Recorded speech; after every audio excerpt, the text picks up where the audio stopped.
everyone. Today we have Naluri from Education New Zealand with us. We have a few questions for her for a short interview. Maybe you want to introduce yourself and share with us about what is Education New Zealand. Hi Kiora, my name is Naluri. I'm from Education New Zealand, Manaaki New Zealand. I'm the market manager for Indonesia and Malaysia. So Education New Zealand is actually the government agency from New Zealand government, and then our main role is to promote study in New Zealand across the globe, including here in Malaysia. Alright, you talk about promoting international students about New Zealand destination. So when it comes to New Zealand, most of us will think about mountains, ships, and also kiwis. But I'm sure there are more than that. Maybe you can share with us about New Zealand and what's so special about New Zealand. Okay, first thing first, maybe just like what you've mentioned, actually in New Zealand it's not just about the beautiful sceneries and also the ships, but also we can offer more than that, especially in the education sector. For your information, New Zealand actually is quite good in terms of the quality because New Zealand universities are recognized globally. That's one. And then the second one is also about invention. So actually in New Zealand, we actually invented a lot of stuff. Bungee jumping was invented in New Zealand, and we also have a rocket lab in New Zealand. And atom, also like one of them founded in New Zealand. So there are actually a lot of invention.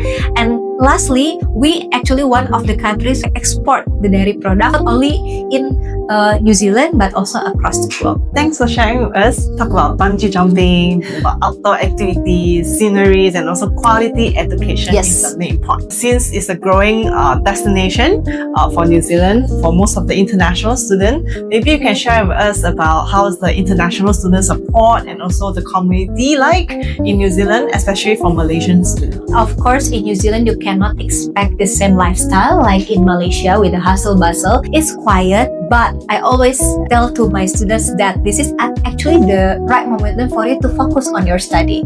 And apart from that, the lifestyle would be also different. If you love something like really outdoorsy activities, nature, then New Zealand would be the right place for you to study. So no need to worry if you feel overwhelmed. Sometimes Malaysian students may feel overwhelmed with the weather, with the food and stuff like that. No need to worry. You can just actually talk to your university where they can offer a lot of counselings and a lot of support.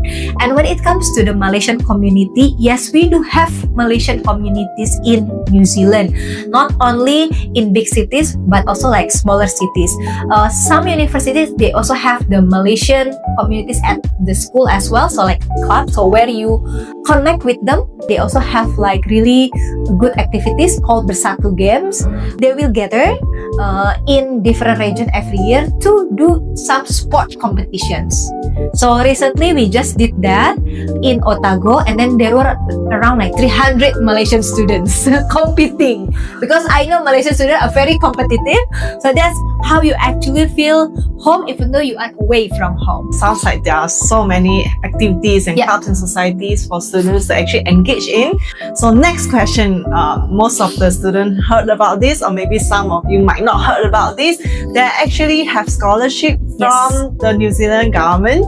So one of it is Manaaki Scholarship, and I believe it's for postgrad students. Yes. Maybe you want to share more about this scholarship and for those who are interested to apply. Okay, so the name of the scholarship is Manaaki Scholarship. It's from the Maori name.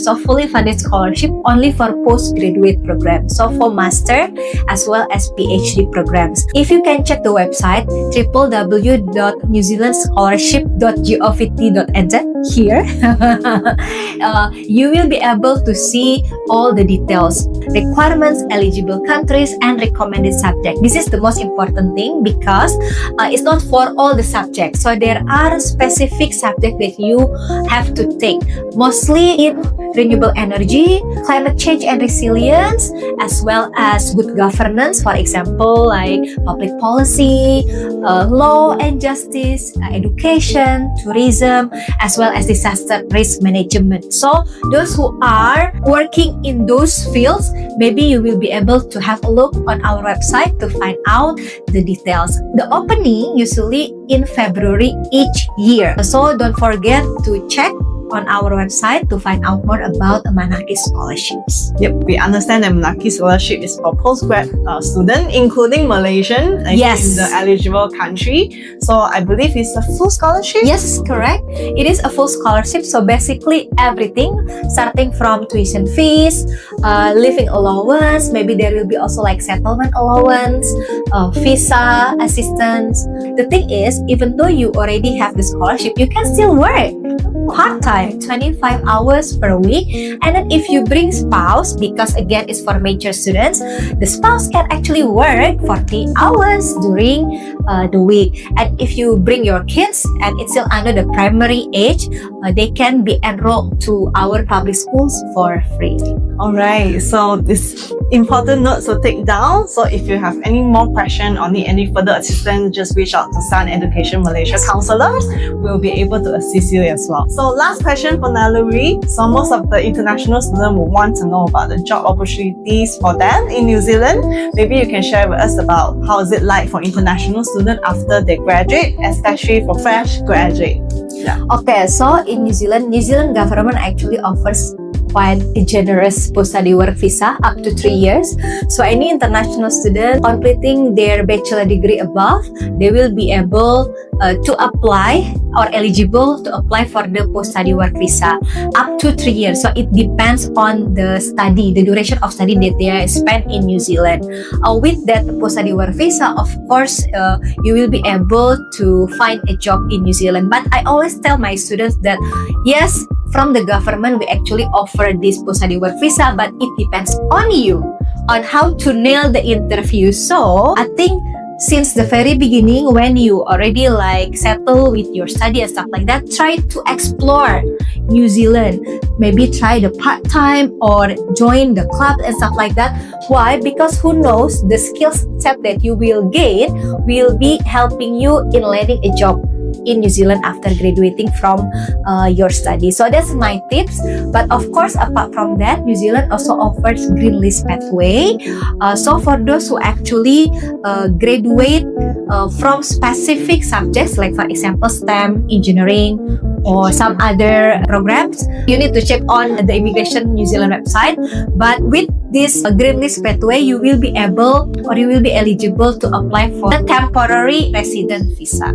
So just check our Immigration New Zealand website to find out more about the green list program and how you actually get the job there. Again, it depends on the industry and depends on your set skills as well. But yes, I think what we offer as the government is already like suitable for them to start after graduating from the university.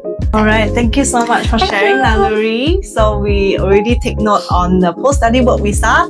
Also, great tips. Don't just study. You have Yes. to go out and make connection, join clubs and society to meet people. So I hope this helped and appreciate your time Thank with you. us for this short interview.